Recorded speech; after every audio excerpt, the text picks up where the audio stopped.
Hola, ¿qué tal? Bienvenidos a su canal de asesorías de Prexun. Si no se han suscrito a nuestro canal, vayan a la campanita para que se suscriban y estén bien alerta y atentos a todo el contenido que tenemos aquí disponible en este canal de asesorías Prexun. Les recuerdo que estamos en la solución de los ejercicios de nuestro libro de la materia y sus transformaciones de la etapa número 4 de los compuestos químicos inorgánicos. Estamos ahora en la página 106 y vamos a dar solución al ejercicio 3, que nos dice: a continuación se describen algunas propiedades de los compuestos químicos. Escribe en la línea de la derecha si se trata de compuestos iónicos o covalentes. Entonces habíamos estado hablando nosotros de enlaces iónicos, covalentes, metálicos, y cada uno de ellos tiene ciertas características de acuerdo a cómo se están formando, de acuerdo sobre todo al tipo de elementos que conforman a estos compuestos, que pueden ser o estar unidos por enlaces iónicos o covalentes, van entonces a tener ciertas características y nosotros debemos ser capaces de decidir si esa característica es de un compuesto iónico o si es de un compuesto covalente. ¿Cuáles son las características que tenemos aquí? Nos dicen altas temperaturas de fusión y ebullición, duros y frágiles, son solubles en solventes polares, bajas temperaturas de fusión y ebullición, malos conductores del calor y de la electricidad, y son generalmente sólidos cristalinos. Esas son las características que nosotros vamos a clasificar, si son de compuestos iónicos o si son de compuestos covalentes. Entonces, recordando que los compuestos iónicos son los que se hacen entre metal y no metal. Son los que se dan por una gran fuerza de atracción que se da entre una molécula que queda positiva y uno que queda negativo. Y entonces se da una fuerza de atracción muy grande entre ellos. Covalentes se dan entre no metales. Y para eso también nos ayuda mucho a recordar cuáles son las características de los no metales. Si nosotros recordamos, los metales, ellos poseen brillo, la mayoría son sólidos, conducen excelentemente el calor y la electricidad. Si yo requiero llegar al punto de fusión de un metal, esa temperatura es muy alta y mucho más alta una temperatura de ebullición. Los no metales al revés. Ellos tienen puntos de fusión y ebullición relativamente bajos. Podemos encontrarlos en los tres estados de la materia: sólido, líquido o gaseoso. No me conducen la electricidad ni el calor como los metales. Entonces, esta clasificación también me va a ayudar a predecir cómo se comporta también el enlace de acuerdo al tipo de elementos que podemos encontrar en ellos. Por ejemplo, entonces,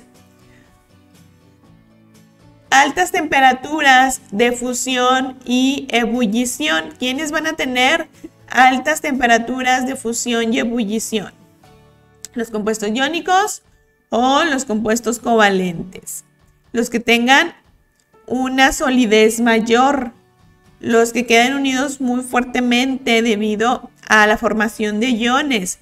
Ellos son los que tienen metales, ¿verdad? Los que tienen metales que ya por sí solos tienen altas temperaturas de fusión y ebullición y aún siguen teniendo esas características a pesar de que se unan con otro no metal. Entonces, altas temperaturas de fusión y ebullición, pensemos en un cristalito de sal, NaCl, está unido por un compuesto iónico. Y si yo lo pongo hacia el fuego y me quedo ahí 5 minutos, nunca se va a derretir. ¿Por qué? Porque yo necesito una temperatura mucho más alta para que ese cristalito de sal empiece a derretirse. Y mucho más todavía alta para que ese cristalito de sal que ya se transformó aquí en líquido, se transformara entonces a su estado gaseoso. Entonces, ¿Cuáles son los compuestos que tienen altas temperaturas de fusión y ebullición? Los compuestos iónicos. Aquí pondríamos iónicos. Duros y frágiles. Aquí me dice que pueden formar compuestos duros, pero que también pueden formar compuestos frágiles. Entonces, ¿cuál de los dos tendría estas características? Si aquí tenemos metales, los metales generalmente me forman sólidos de gran resistencia. ¿Quiénes entonces sería más probable de que me formen sólidos frágiles? Los no metales exclusivamente. Y entonces nos iríamos hacia enlaces covalentes. Los enlaces covalentes podemos tener compuestos duros, por ejemplo, un cubo de hielo es duro, pero también conforme va ahí variando la temperatura, se va a transformar a su vez en un compuesto frágil. Yo puedo romperlo con facilidad, un cubito de hielo, sobre todo si vamos ahí variando las condiciones. Entonces, duros y frágiles a la vez son enlaces covalentes.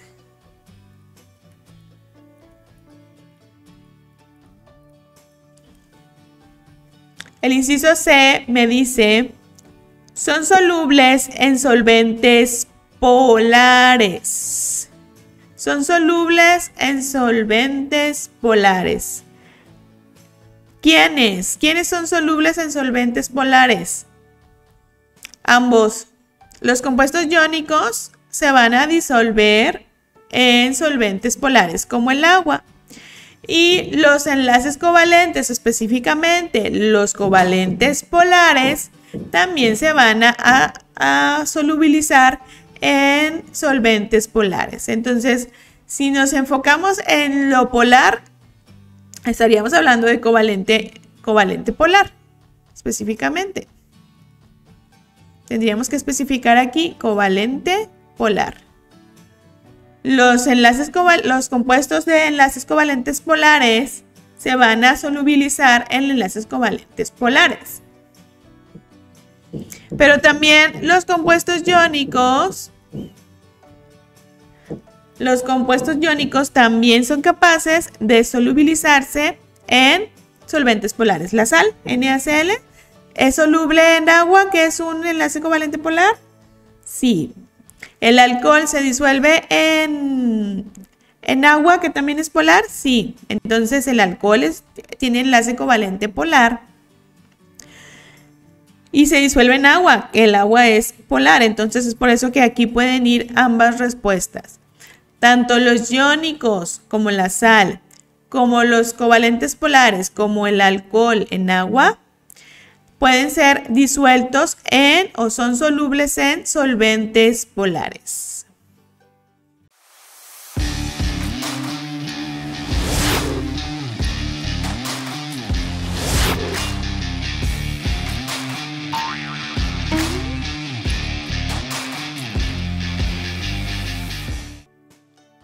El inciso D. Bajas temperaturas de fusión y ebullición. Si los que tenían altas temperaturas de fusión y ebullición eran los compuestos iónicos, ¿quiénes van a tener las bajas temperaturas de fusión y ebullición? Hablábamos ahorita del hielo, el agua. El agua está unido por un enlace covalente y tiene una temperatura de fusión que nosotros la podemos alcanzar, ¿verdad? Si tenemos un hielito y ese hielito ya empieza a sobrepasar 1 grado centígrado, entonces empieza a derretir, porque su punto de fusión relativamente lo podemos nosotros alcanzar, es bajo.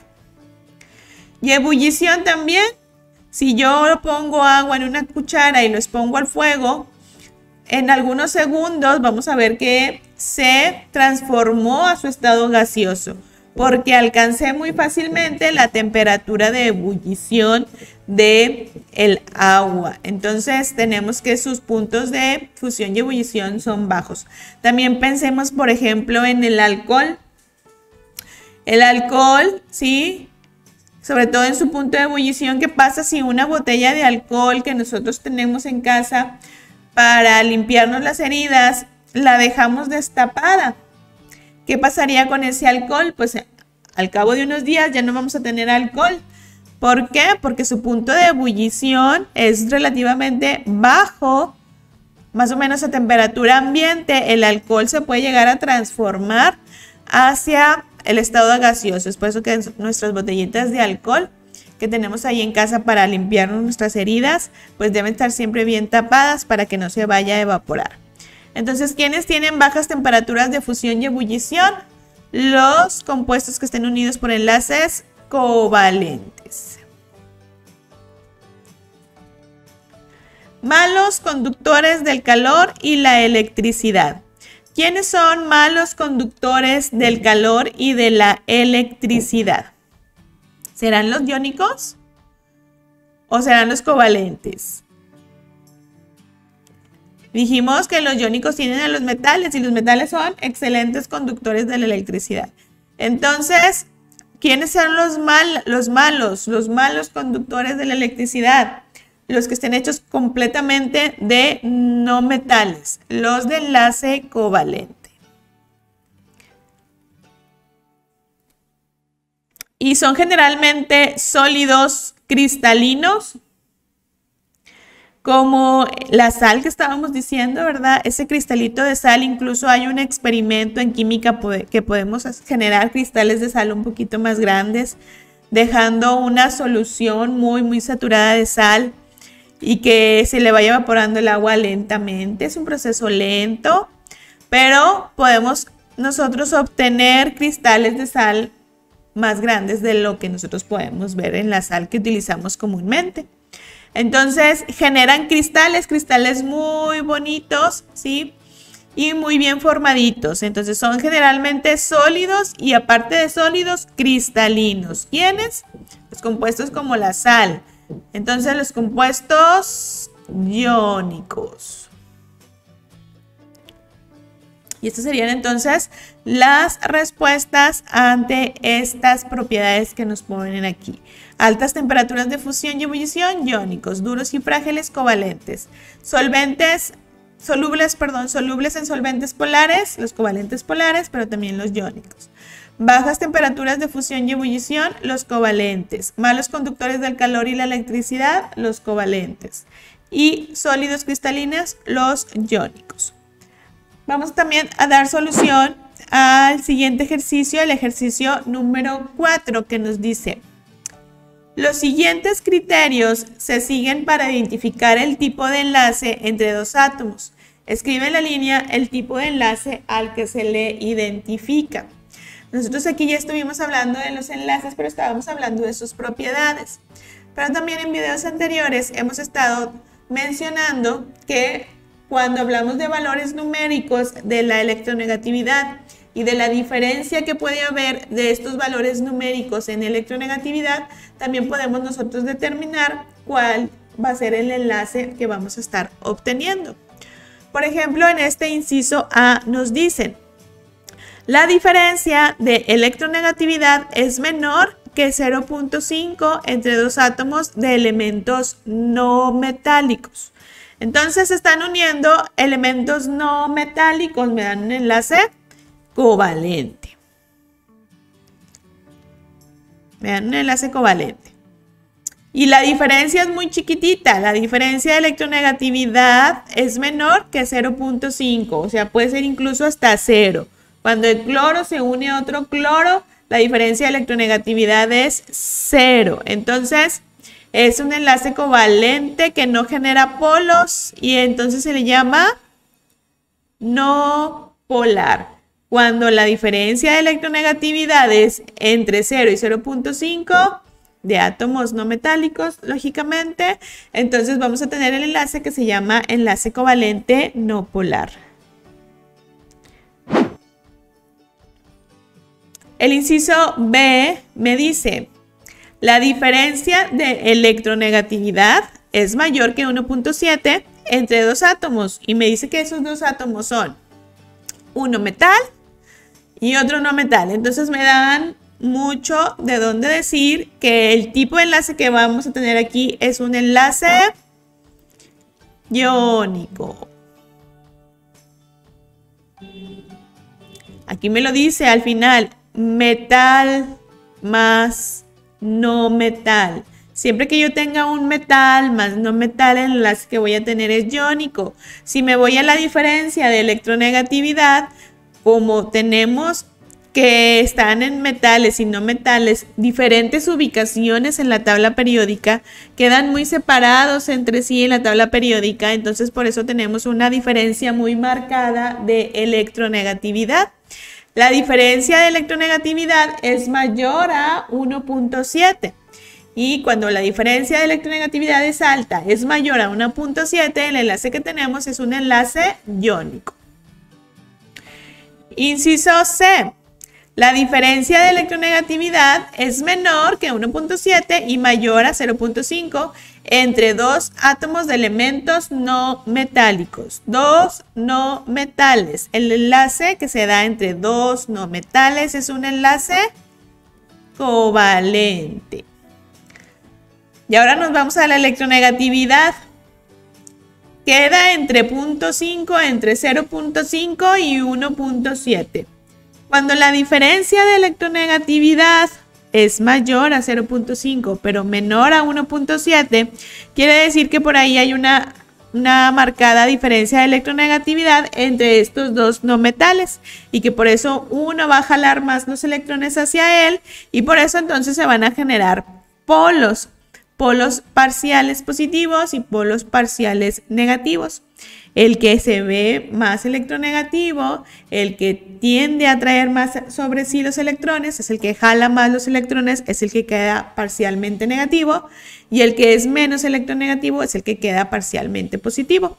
Y entonces su valor numérico de electronegatividad de estos átomos, la diferencia de electronegatividad entre ellos queda entre 0.5 y 1.7, y estamos hablando del enlace covalente polar. Siempre que tengamos dos no metales con diferencia de electronegatividad entre 0 y 1.7, vamos a estar hablando de que vamos a estar manejando el enlace covalente polar.